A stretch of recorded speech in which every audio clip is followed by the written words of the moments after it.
Hello everyone, welcome to this channel and welcome to today's tutorial. In today's lecture, we'll be studying about the evolution of computers. It is the sixth lecture in the series of class 11th computer science from your NCERT books. Okay, so in this lecture, we'll be studying what has been the timeline of the uh, the journey of computer over the past years. Okay, so we'll be seeing from the very beginning and till the current period. All right, so these things you have to remember in the form of points, so that if they are asked in your exam, you can just write it down in the main important parts. All right, so evolution of computer, the very beginning of the first computer or something close to a computer was around 500 BC, when there was the machine, the mechanical device known as abacus. Now abacus is mechanical because it is consisting of multiple rods and beads, and to perform any kind of arithmetic or mathematical calculation, one had to manually move those beads, and then only large computations could be performed. Now, after the abacus, in 1642, Blaise Pascal invented the Pascaline or the Pascal calculator. Now, this calculator was also limited in its functionality. It was only able to perform addition and subtraction of two numbers, and multiplication and division were performed using repeated addition. That means multiplication was performed as an operation of applying addition multiple times. Okay, so 2 times 4 was calculated just like adding 2 4 times. All right, then after the Pascaline calculator, in 1834, there was an analytical engine that was brought up, or that came into picture. This was introduced by Charles Babbage, and Charles Babbage uh, basically brought out a system in which there was the facility to input, to process, and store as well as display the results. So this was very close to what kind of computers we have today. It was the basic foundation of computers as we know them today. Okay, and it is very important to know that the functionality at this time was also very limited. That is why we call it still mechanical, but it was a beginning of something very good that we see as today. Okay, now in 1890, we saw a tabulating machine. Hermann Hollerith came up with a tabulating machine in which there was a use of punched cards. Now, punched cards were basically a thick paper-like material on which multiple holes were punched. That is why they were known as punched cards, and those holes represented programs and data, because the position on which the holes were punched depicted and conveyed some kind of information. Okay, and this was the first step towards programming. Okay, so a tabulating machine introduced by Hermann Hollerith was the first step towards programming, and the analytical engine by Charles Babbage was the first step towards the modern computer. You need to remember this. This can also be asked as a 1-mark question. All right. Then in 1937, we came close to a Turing machine, or the Turing machine was invented. Now, if you go beyond class 12th and study computers there in your college and postgrad years, so you'll come across a subject that is known as the theory of computation, in which Turing machine is a very common concept, and you'll study in detail about that. Now, Turing machine was a general purpose machine. General purpose in the sense that any problem could be solved using the Turing machine, using the concept of punch card. So everything that was introduced before in the timeline was being used to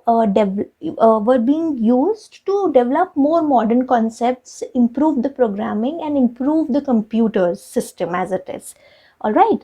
Then we in 1945 we came across the very important concept of ENIAC machines, or John von Neumann architecture. We'll understand in this lecture later that John von Neumann architecture is very close to the 4 computer parts that we saw in the second lecture in this video series. It is very close to how we know the computer today, the 4 main parts of a computer as we studied, and it was used to store data as well as programs in the memory. As of now, there was no concept of storing both these in the same memory together. So ENIAC, ENIAC computers were developed using this concept, and it was again a step ahead.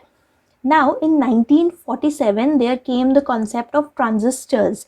Transistors gave rise to the concept of integrating a large number of chips which were made up of semiconductor materials together to form a CPU. Just as we studied previously, that CPU is made up on one or more chips, microchips as we know them as integrated circuits. And so this was the time when this concept of transistors and using of semiconductor material came into the picture.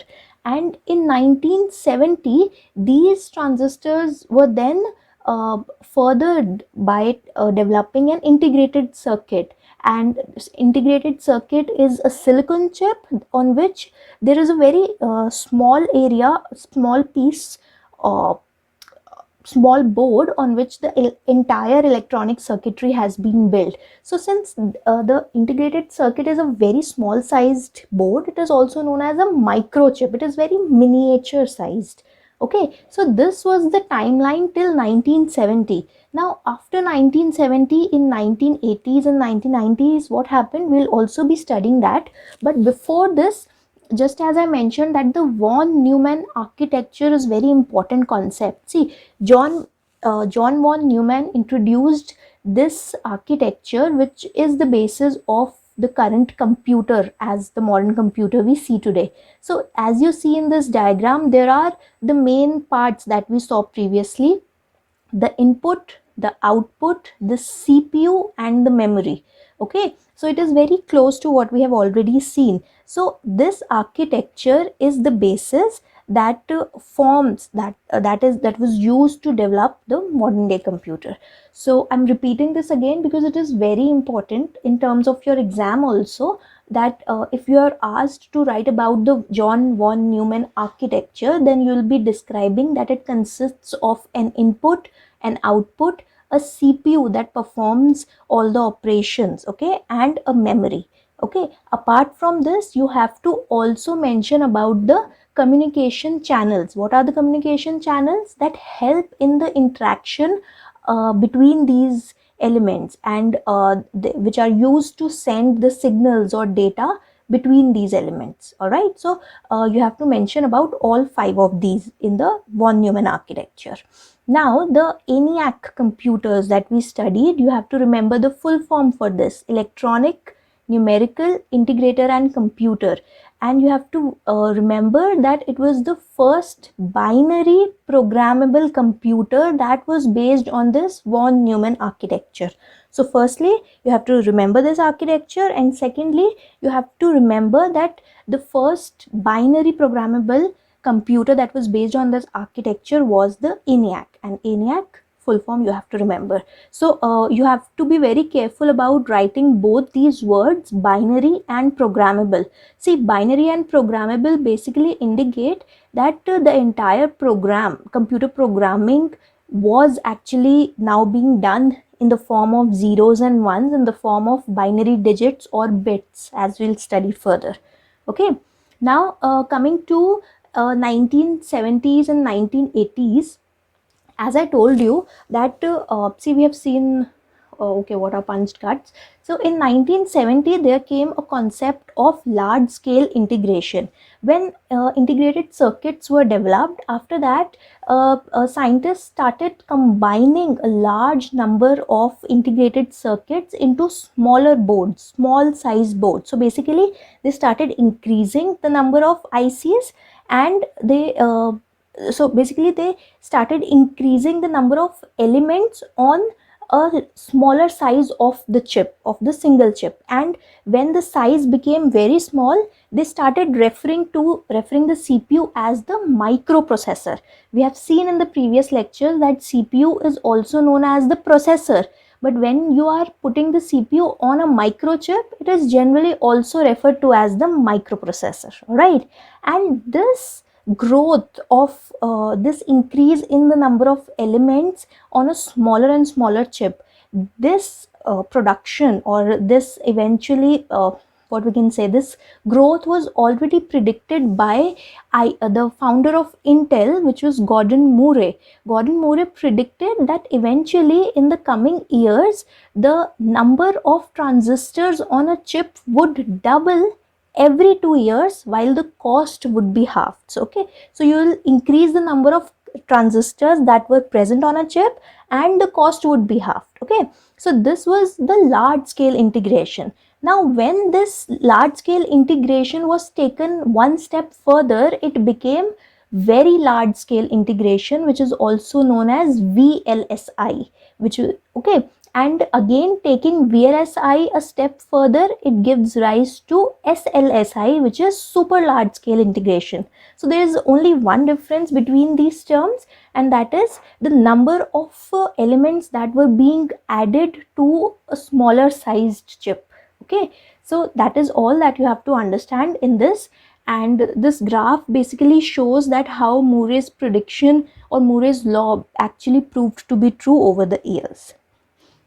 Now coming to the last part, basically the evolution of computer in 1980s was highly dominated by IBM and Apple. So in 1981, IBM introduced its first personal computer, and in 1984, Apple introduced Macintosh, or what you refer to as Mac these days. Okay, so these were two main important timeline events that happened in 1980s. And after that, initially computers were more of command line interfaces. Okay, so to give any instruction, you have to write a command in the CLI. But with the advent of graphical user interface, with the advent of GUIs, windows popping up, the ability to click and double click to send an instruction, all this made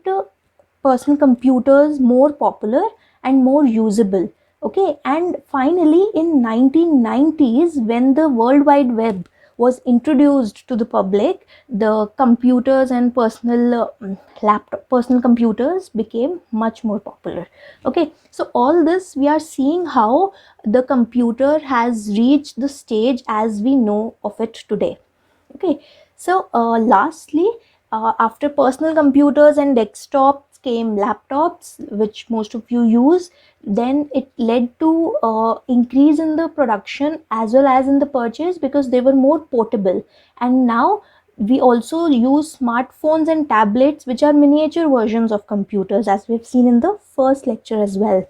All right, so the main factors, see, this point is important. The main factors that have seen the evolution of computer from the 1980s till date is the miniaturization. That means the computers becoming smaller and smaller, more handy, more portable. Then their faster memory, larger and faster memory, because higher their speed of operation, they are more considered to be more efficient, right?